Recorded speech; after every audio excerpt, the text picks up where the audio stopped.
that are going on in this region and bring issues of concern to us and to the people who live here that have to do with economic development in the very broadest sense to a forum like this so that we can discuss them, so that you can meet people who are also interested in this, so that we can connect with you in further projects that stem from this.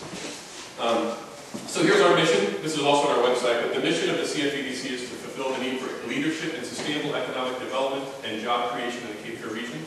And having events like this is not something we think is a side project. It's actually an essential part of what we think we're doing. That is, we want to get people together. The core tenet of what we believe is that everything we need to have long-lasting, profitable, sustainable development in this region is already here, and it's a matter of connecting all these people who, in Wilmington, who so often report that they don't quite know where things are happening, or they wish they'd been introduced to that person 4 months ago. So that's what we're doing.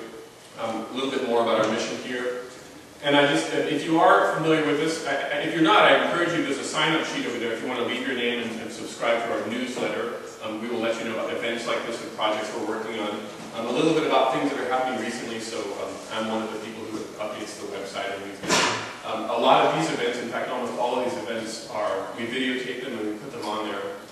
I forgot to mention, but in the last several months we've had events about the Arts Council, we've had events about marine biotechnology, about financing, about business incubators. So all of that is on the website as videos and presentational materials and so forth. Recently we've been, in ways that I will make more clear to you, and perhaps in upcoming meetings, we've been talking about the curricula at some of the local learning institutions that have to do with programming and opportunities there. We've been talking, as we did last month, about business incubators and what opportunities there are to bring people together in a sort of incubation context. And I've been doing some grant writing assistance. And I wanted to make you all aware, as I said, that next month, so about a month and a half from now, on January 24th, we're going to be here talking and sharing with the public this good news about the Sustainable Communities Consortium, about which I know not enough, but I don't know, Scott, if you want to say something about it. Scott's going to help us sort of broker an event about this good news. Yeah, as one of the board members with the CFEDC, I've gone to a few of the meetings. We're one of the partners, not a consignatory to the coalition. But basically, it was formed last year. Has anybody heard about this grant? It was buried on like 4D of the metro section right after they got the announcement. And next week, they're being given the giant Publishers Clearinghouse check at their December meeting. But basically, it was a 60-40 grant, so 60% of the money is coming from HUD, 1.13 million. The other 790,000 or so is being funded by a 3-county consortium between Pender, New Hanover, and Brunswick. So basically, we're going to give them a megaphone to talk about a launch of this 3-year study that's going to happen. The end of which is to create what they're calling a regional plan for sustainable development, which is a national program through HUD, and the 3 counties are going to work together. Obviously, if you've been in New Hanover or in the region for a while, you know we have issues with transportation, we have issues with workforce housing, jobs, and the environment, because although it's pretty, it's an eco hotspot. So basically, all those things are going into a big stew. It's a 3-year project, and we're going to have probably 3 to 4 representatives of the coalition from each of the counties here to talk next month about the plan and what the goals are going to be over the 5 years. Perfectly exemplifies that sense of, I wish I had heard about that. It's kind of a big deal, and it's novel in all sorts of ways. This level of collaboration with the different counties and this kind of real money coming for sustainability in this area is a huge deal. And so, like we do, we said, we're going to have a meeting to make sure as many people know about this and can learn about it, connect with it, and so forth. So we'll do that next month. We're also going to be at BizTech next month. We're going to have a booth there like we did last year. And so I mentioned that the events like this and many others are on our website, and we have been finally gathering all the video for them, so you can go there and see effectively these events as they transpired months ago. For example, we had this one on the Transportation Network Dynamics that was a few months ago. We've got video up there. You can comment, you can find the people involved and connect that way. And then a little note too, we're working with the Cape Fear insider information. We've got demographic data about the area at that URL right there that allows you to find out information about projects and organizations in this area in various counties. So I invite you to go look at that as well. And I'm going to turn it over to Adam to talk about, as I said, the tax incentive and economic development.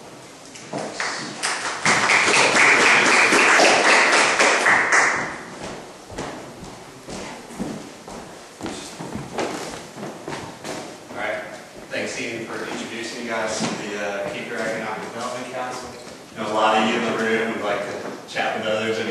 reference here as well. Today's presentation is a little different than the way we normally do them. A lot of times we do, round tables, pulling a bunch of different people. It's a little tougher to do as we get close to the holiday season here. I'm not going to try and stand up here and just talk to you guys for, an hour or so here.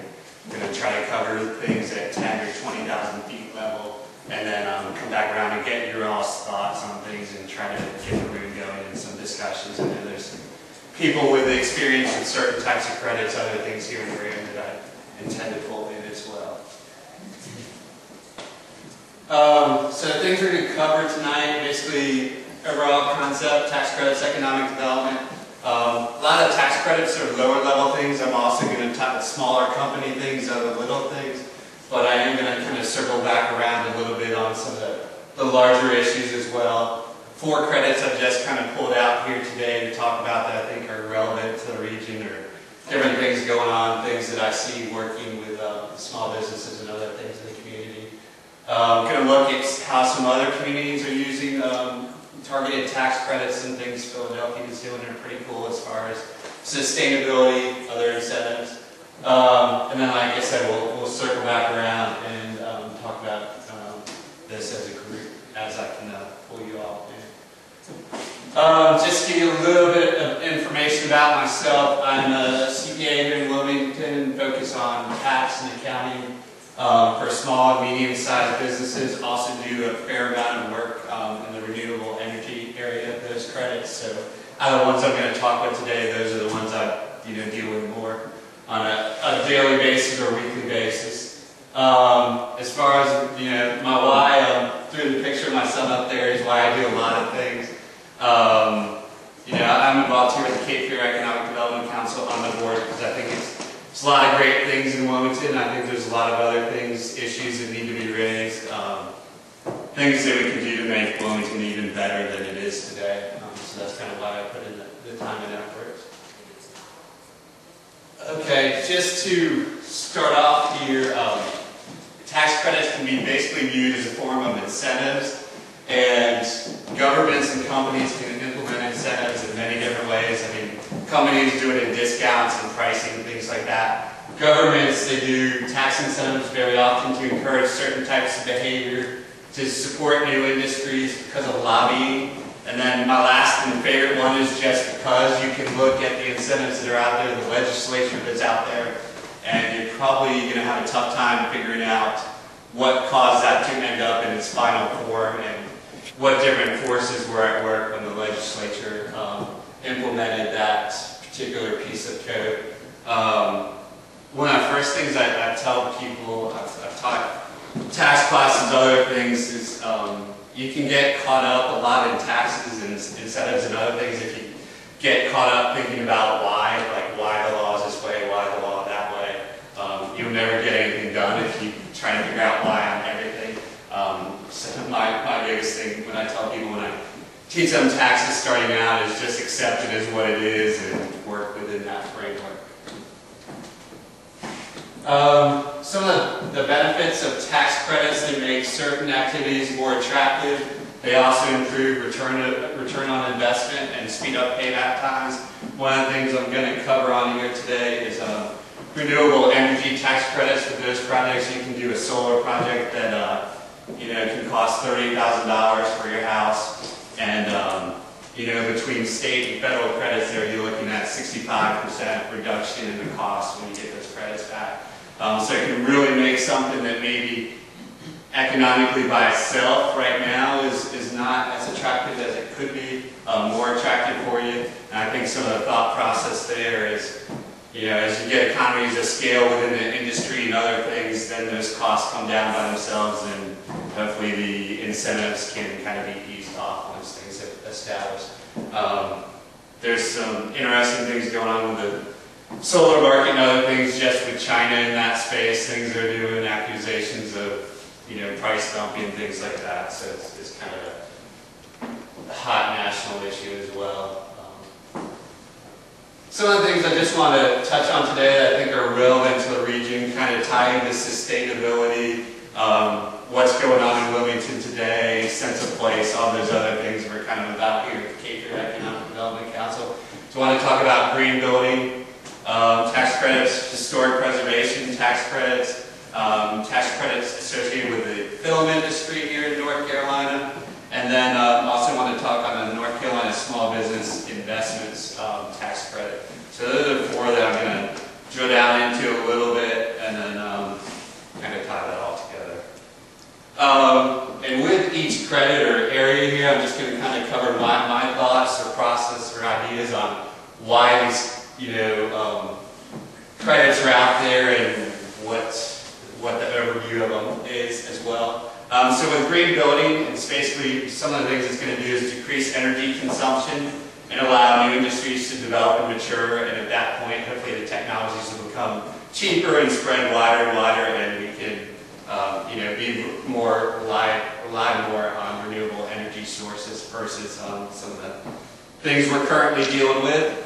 There are tax credits for both residential and commercial projects associated with green building.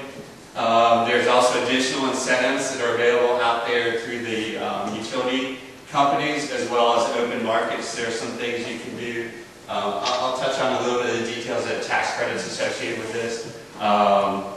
But the utilities, there's some things they can do as far as purchasing back excess energy from you, giving you incentives, buying those solar renewable